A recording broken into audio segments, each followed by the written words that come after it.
Live. All right, Friday night, time for another live chat here on the Paranormal Network. I'm Paranormal Network Manager and sometimes Paranormal Investigator Jason Hewlett.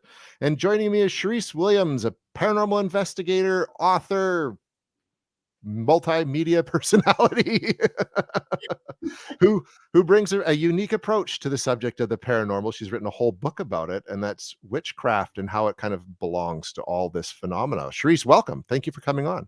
Hi, thank you for having me. I'm excited.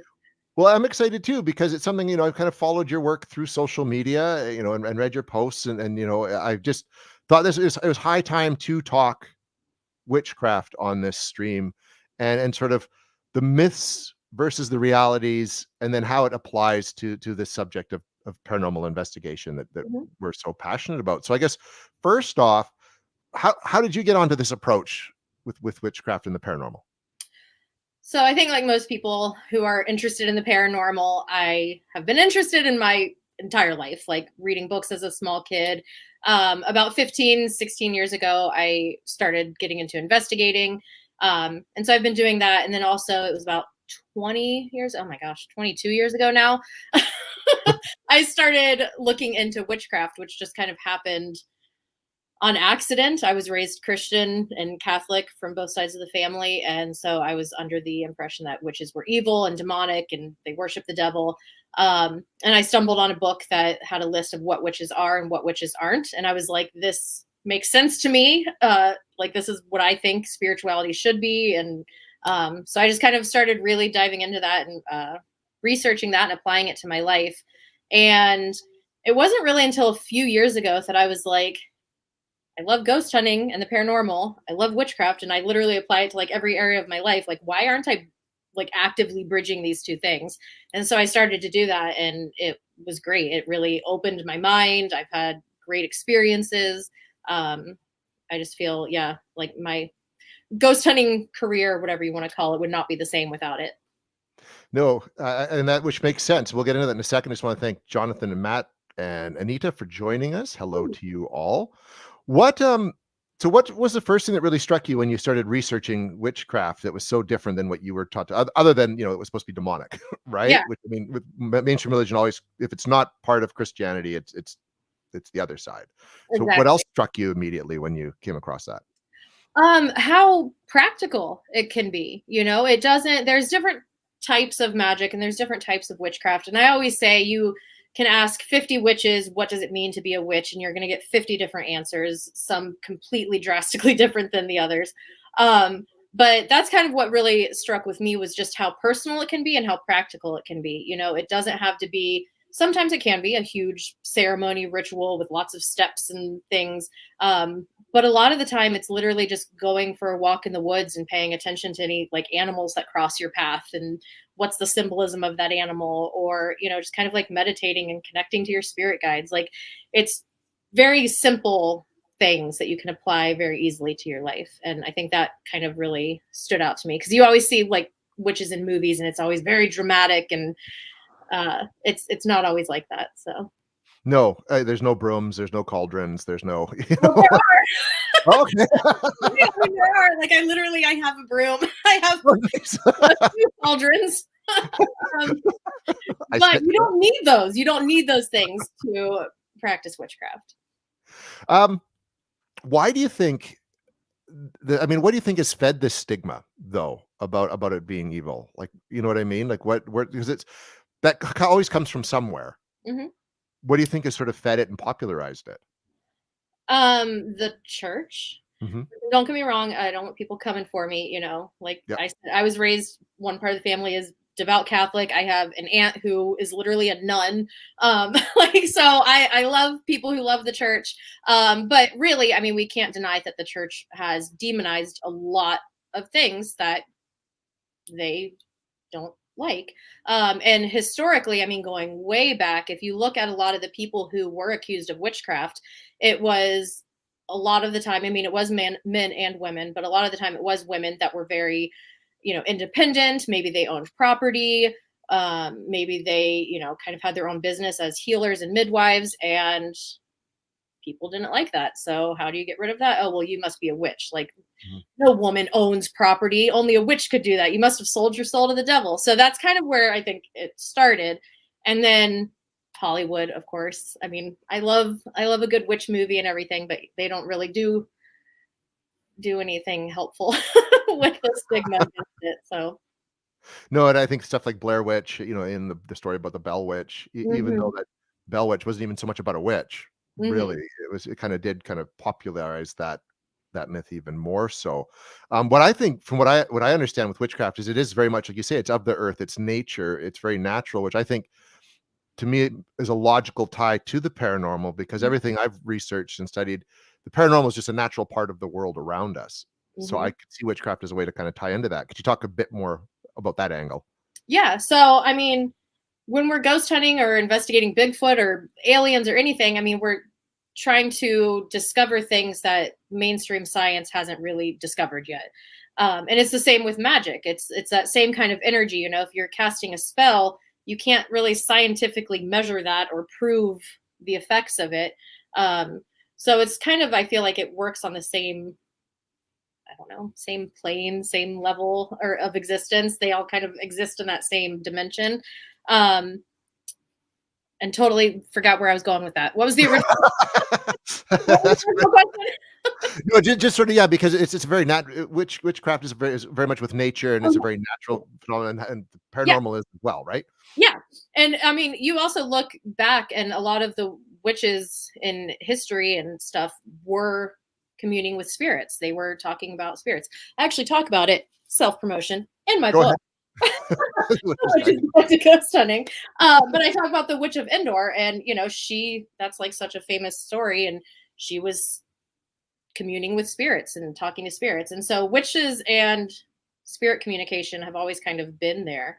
So it makes sense. And I mean, if we are talking about ghosts and kind of like a type of energy, witchcraft, you're working with energy. You're working with the energy within yourself, within the environment around you, within nature. So really, it's just kind of, it's all energy. That sounds so cliche, but I mean, it is. It's all different ways of connecting with energy. It kinda in a way, it sounds very much like psychic phenomena. Like, Mhm. would you say that they're almost one and the same, witchcraft and psychic phenomena, or would you say there's a difference to them? There's a lot of overlap. There's a lot of overlap with these things. Um, but yeah, I mean, a lot of witches, because you are working with different energies and things, so a lot of witches do become in tune with their own internal energies and tend to be a little more intuitive than people who maybe aren't so consciously working with these different energies. So yeah, there's definitely an overlap. So how do you then apply this to ghost hunting? Like, in your book? Like, how I mean, other than the communicating with spirits, Mhm. communion with spirits, how else can it enhance someone as who's a paranormal investigator, really? Like, I'd love to know how that's applied. There's so many different ways. Psychic gifts is one I actually talk about in the book, like different psychic gifts and how you can work with those to grow your strength in those and apply it specifically to ghost hunting. So that's one way. I'm sure you have heard of sigils and like Mhm. runes and magical symbols. You can create those to kind of help you on your investigations. Like you can create a sigil to help with clear communication and put it on your digital voice recorder, and it can hopefully help to give you more clear EVPs. Um, of course, there's the protection element. There's all kinds of Mhm. different techniques and things you can do to protect yourself and cleanse energies. Yeah, there's so many different ways. Tarot cards, that's my favorite thing for ghost hunting. That is like my number one ghost hunting tool is tarot cards. How Yeah, and which is I have a colleague who he's used tarot cards before, but I've never seen them used in an investigation. So how would you do that? Like please elaborate on that one. So with reading cards, because a lot of people think that you have to be physically with the person that you're reading for. But again, it comes back to energy, and energy doesn't necessarily know our physical constraints. So I do readings for living people that are on the other side of the world. Um, and so again, if we're connecting with spirits that are a type of energy, you can read that energy with the cards at a location. I've even done readings at my house while somebody else was at a haunted location. They wanted some clarity. um, but the cards kind of just help provide layers of information that maybe you can't get with a piece of equipment lighting up or an EVP or something. um, because you are kind of connecting more intuitively, and so it can just give you information that you might not get otherwise. Interesting. We got a question here from Matt, actually. Is there a major difference between a witch and a magician, i.e., a member of the Golden Dawn, etc.? Mm. Again, this is one of those, I feel like I keep saying it, but it depends who you ask. And there is so much overlap again. So a witch can be anything. I mean, you can be, there's arguments about this, but you can be a Christian witch, you can be a Catholic witch, you can be Buddhist and be a witch, you can be no religion and be a witch. So I think that, yeah, you can be a witch and a magician, or you can just be a magician with the Golden Dawn and that's it. uh so I don't know if that answered your question at all, Matt, but It seems it's not as clear cut, I think, as people like it to think that it is. absolutely not. Yeah. I mean, it's also the same with like the paranormal. You ask people like, what is a ghost? And you might get a wide variety of answers. I mean, so yeah, I think it all comes down to kind of like personal experience and what you have read and learned. And that kind of defines your opinion. How we At a recent investigation, we had a client sort of break out like a crystal on a pendulum, Mm-hmm. use that as a form of communication, and we got really good luck with that. Yeah. What have you how do the crystals work? Like how would that crystal work? How does it sort of channel the energy of the spirit You're or talking you know about crystals in general or specifically a pendulum? well, I guess why don't we start with the pendulum and then we can kind of back into because I know crystals are used a lot. I mean, the other investigators use them for protection, Yeah. etc. You know what I mean? Mhm. Yeah. So pendulums, I think that they work with ideomotor response. So this is Mhm. something that is done with hypnotherapy. So when you're getting hypnotized, the hypnotherapist will kind of, if your hands are sitting on the arms of a chair, the hypnotherapist will say, lift a finger for your yes, lift a finger for no. And your subconscious, once you're in that hypnotic state, you might kind of lift your pointer finger for yes. And so it's your subconscious literally answering and filtering it through your body. So I think that that's kind of how pendulums work. You're holding the pendulum and you're consciously, hopefully, not moving it, but your subconscious is kind of relaying the answer to you, and it's that sending that little signal down your hand to move it in a certain direction. Now, is it your subconscious just kind of wishing for an answer? Maybe. But I think it's really your intuition. You're picking up. Maybe the spirit is literally right there telling you, yes, the answer is yes. And your intuition is picking that up and your subconscious relays that to your hand. And so the pendulum moves accordingly. I don't know if that made any sense. It does because when we were doing this, the person who was holding the pendulum, like we really paid attention, even filmed, and her fingers weren't even moving. Hmm. Right? But we had like a yes, no on a board, and it would like Hmm. move towards the appropriate answers to the questions that we were asking, like, the intelligent questions that we were asking. So I thought that Yeah. was really fascinating. And a cool thing with that you can do, and the same with, I mean, if again, like Ouija boards are very controversial with everybody, but if you're Mhm. using a Ouija board or even the dowsing rods or a pendulum, have the person be blindfolded. And then they can't really, it makes it a little, removes that bias. I tried that on investigation once. I had like a chart of the alphabet and I had my eyes closed with the pendulum so I couldn't see, and I was blindfolded and I couldn't see where the pendulum was swinging to which letter. And the people I was with would ask a question and the pendulum would move to these different letters and spell it out. And so that kind of helped to remove, like, am I just wishing Mhm. that this was the answer or is it legitimate? Interesting. Mhm. And for those who are just joining us, what are we talking about? We're talking about witchcraft and how it relates to the paranormal. And right now we're kind of on the subject of crystals. So we kind of talked pendulum, Mhm. crystals on pendulums, but how about just crystals in general? How are they relevant? Because you hear a lot about them being used for protection Mhm. or to track energy, etc. How are they supposed to work, Sharice? Um, so some believe that crystals literally have different energy frequencies. Um, the different crystals, their properties can emit different energetic frequencies.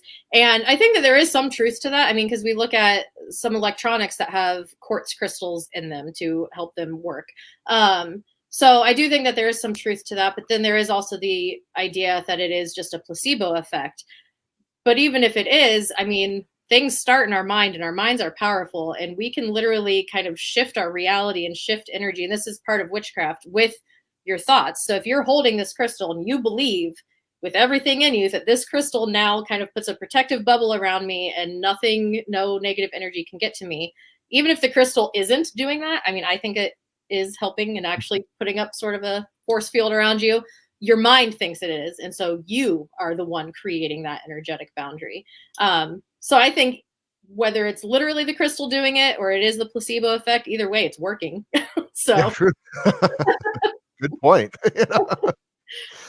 And that's very much what it sounds like, being psychic, because there's I know some people who are who say they're psychic, and they do, like, the white light of protection thing that you mhm, visualize, the white light coming out of you and acting as a yeah. protective barrier as well, and it sounds very similar to that.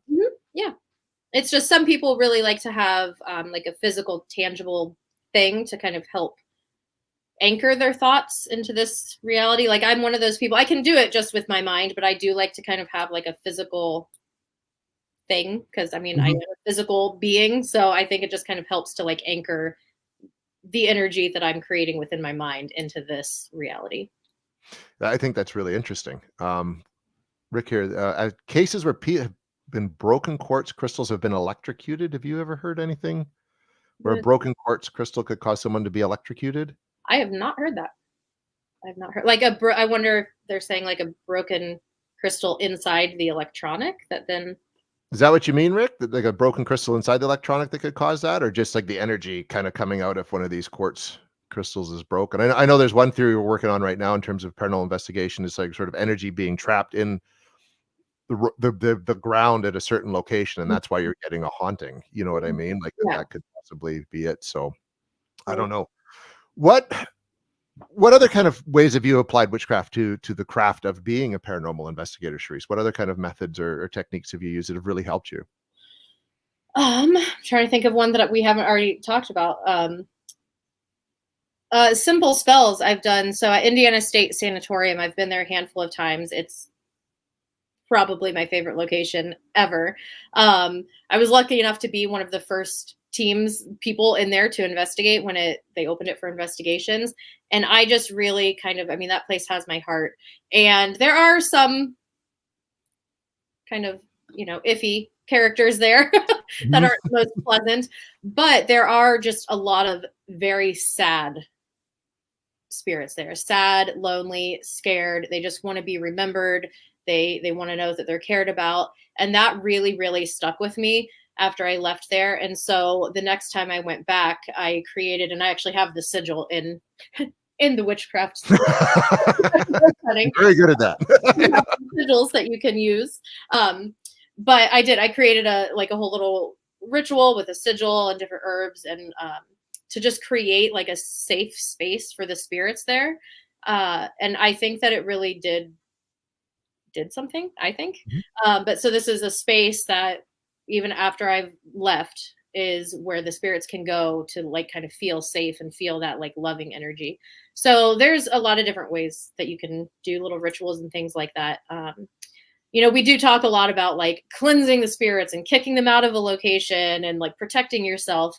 But a lot of the time, these spirits are people that are going through it. They may not have physical bodies, but they may need like love and peace and some kindness. And so that is an element of witchcraft that you can incorporate. Which I think that's really good, because there is too much of a focus, again, in pop culture, Hmm. on the paranormal being this negative thing, and that you've got to Hmm. get rid of these spirits. But from my experience, um, it's more people's misunderstanding that makes it scary Yeah, than anything exactly. else, and it's usually not very scary at all. Yeah. Or You people know? just doing it for views and Well, there is that.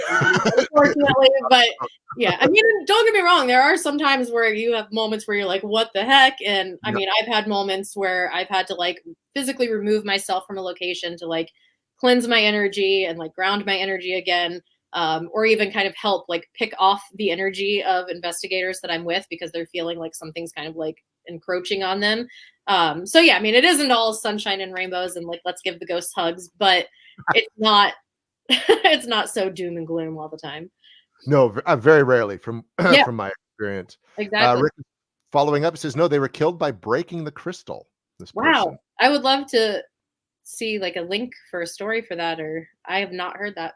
Sure, Rick, if you want, you can send it, so if you've got more on that, send it to me because you and I are in touch and I can forward it, to Charisse there. Yeah, I'm sure about that. Dan wrote, crystals can retain energy and enhance vibration. Ooh, I think spirits are people just like us because when we pass, if you are brought into the spirit world, you're that same person. What do you think about that? I mean, we're getting into what ghosts are, which is there's many theories to that. What do you yeah. think about that there, Charisse?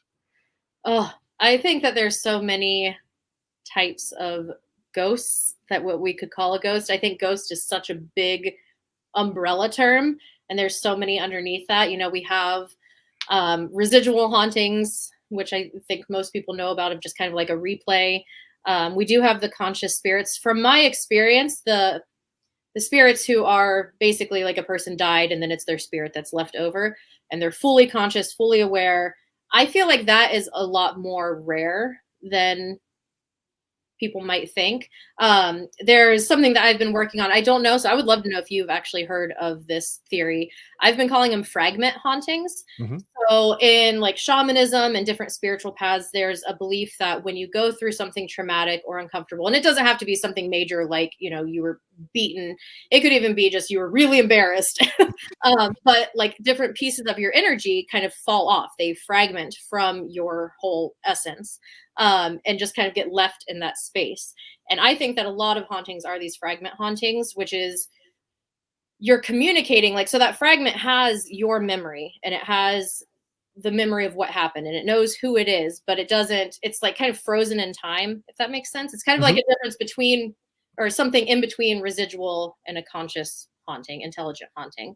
And that's why I think sometimes when you're communicating with them, it's like kind of difficult for them to answer. They might seem really confused about things. And it's because you're kind of just communicating with a small fragment of a person's being. Um, this is, so I could talk forever about this idea. I've been like diving deep into this. No, this is good. I like it. Because Like, it, it's to like me, an it makes the imprint. most sense. Or like, and so again, in like shamanism, you can call back these pieces, these fragmented pieces of yourself. You can do meditations or, you know, work with a shaman and call back these different elements of yourself. And I think that might even explain, you have a location that's super, super haunted. And then all of a sudden it's like, where did the ghost go? Like it's Mhm. not haunted anymore. And that could be because whoever had that little soul fragment called that piece back to them. And so that ghost now doesn't reside at this place. And because it doesn't have to be like this life. I mean, if you believe in, you know, past lives and everything, it could even be a future life of yourself that calls back something from a past life. So I don't know. There's so many different theories and little rabbit holes you can go into with that. But I personally think that most hauntings are these fragment hauntings. I think that's really fascinating, and I mean, Rick here, he said, "Yeah, they could be called imprints," and as you've said too, you know, true shamans can do that, like you just Mm-hmm. mentioned, they can Hmm. pull that back. Yeah. We sometimes refer to them, and maybe it's the same thing, we travelers, like, it's like it's almost like a ghost can move from one location to another, not so much Mhm. even just following you home, but they come into a place for a while, hang out for whatever reason, and they move on somewhere else, and maybe that's a kind of like that fragmented Mhm. idea, right? Yeah. I mean, if I was a ghost and had that ability, heck yeah, I wouldn't just be hanging out in one place. I'd be No. moving around and seeing whatever I couldn't see in life. Um, Rick is wondering here, like, what kind of a witch are you? Hmm. Charisse. Are you a good witch or a bad witch? A red witch from the east to the west. You Not know? a witch at all. Um, so I think people get stuck on like labels, and I think that you see this a lot on social media. You know, like I'm a crystal witch, I'm, you know, a hedge witch or whatever. I I guess I'm just an eclectic witch because I don't like just focus on one thing. I've also been told that I'm a death witch, which sounds very I'm like, I don't know if I want to call myself a death witch. Like people already get weirded out when you say, yeah, I'm a witch. Death witch essentially is somebody who works with spirits, you know, is comfortable with the idea of death and the afterlife and everything. Um, so I don't know. I just say I'm eclectic, a little bit of Eclectic, everything. which makes sense. You're right, 'cause there are people do like, well, people like labels because it's easy to identify and it Hmm. makes them comfortable, but I Yeah. think if you do work in various faculties of that. Hmm. Daisy chain, microbiomes, the natural bacteria produced by a person that retains a memory of that person and transfers onto objects. Ooh. What See, does I that love what it. do you think of Like, that? see, the paranormal is science. magic is science. It's just science that hasn't been like fully explored and confirmed, I guess. But yeah, that's a really cool idea.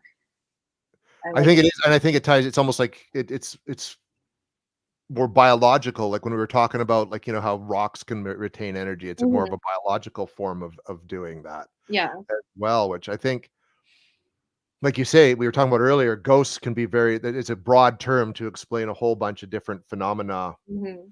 within the paranormal. Yeah. Um, because we only have about 5 minutes or so to go, what do you think the paranormal is then, Sharice? Which I know is like a big question to ask, What I but I think it mean, is? yeah, because I Oh, always geez. like to think of it as this very natural part of our world, Yes. right? That we just don't understand, Yes. but that's very That's my easy. answer. That's it. Um, I mean, I think I've already kind of said it. Like the paranormal is just elements to this earth, to this universe, to even our own minds that we just don't fully understand yet. And I think there's, I think so much truth to it. Like we look back at people like Native Americans were talking about things that are now coming to light, like talking about how trees and the plants can communicate with each other, and everybody's like, "Oh, that's insane! Like they're trees, they're not talking to each other." And it's now been proven that no, like trees actually communicate to each other through their root systems, and like that's amazing. So things like that are finally starting to kind of come to light, like things that people, spiritual people, or people researching the paranormal have been saying for a long time. Things are slowly starting to be kind of proven. And I think eventually, especially with all of our advancements in science and medicine, everything, I think eventually we will be able to kind of really peer beyond the veil and have things kind of proven. I agree. Do you think you can apply witchcraft to looking into stuff like a Bigfoot or UFOs or Mothmen? You know what I mean? Like, because there's Mhm. all those other as do you think that there's a way to apply it to that, and how do you think you would do that? Because we talked about you wanting to go on a Bigfoot hunt. Yes, gosh, I love Squatch that. I love Bigfoot. That's been my favorite cryptid my whole life.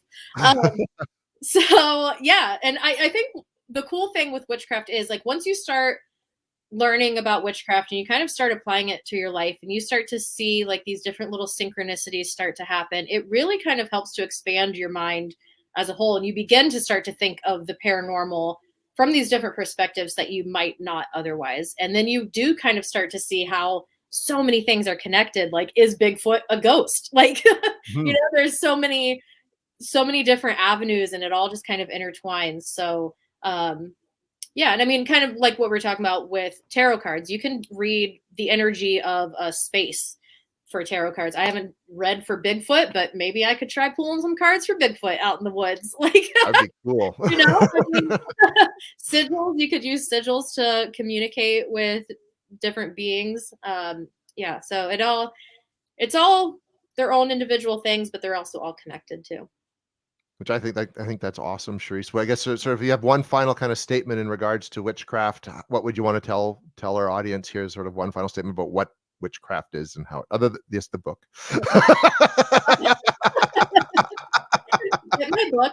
No, I mean, my advice is to just start reading about it. And I mean, if you do want to start with my book, this is good for if you're new to ghost hunting or new to witchcraft. Or I've even had people who are familiar with ghost hunting and witchcraft, and they're like, "Oh, I didn't know." I got inspired of some new idea that you mentioned. You don't have to read my book if you don't want to, but definitely read a book. Like that's just start reading. And I always say if you do want to start practicing magic, start with energy protection and cleansing, just because that's kind of like the base, a good solid foundation to have. You always want to be protecting and cleansing. For sure, grounding is one of the first things I really Mhm. worked with when I even just dabbling in anything like this Yeah, with definitely. I meditation, right? mean, you don't have to be a witch either, because I've gotten that too. Like, well, I don't want to be a witch, and like, you don't have to ground your energy. You don't have to be a witch to like learn different protection techniques, and cleansing doesn't automatically mean you're a witch. So, um, just read about it, and see where it takes you. I got one last bit here from Kip Page. A good series to read, if you haven't already, is The Teachings of Don Juan by Carlos Castaneda, an anthropologist in the 1960s. Seeks out I'm not even going to try to do that because I'll mess up the word, to learn the ways of seeing, dreaming, and power. That sounds really good, Kip. I'm going to have to check that one out myself because that sounds like a great place to start, as well as with Sharice's book. Well, Sharice, thanks so much for joining me. Thank you On for having this me. evening. Would love to have you back on to talk. I mean, like, there's lots we could talk Anytime. about. with ghost hunting and the paranormal. So definitely want to have you back. Thanks to everyone who joined us, who commented, etc. I'll be back in 2 weeks with a whole new chat with someone. Until then, stay spooky.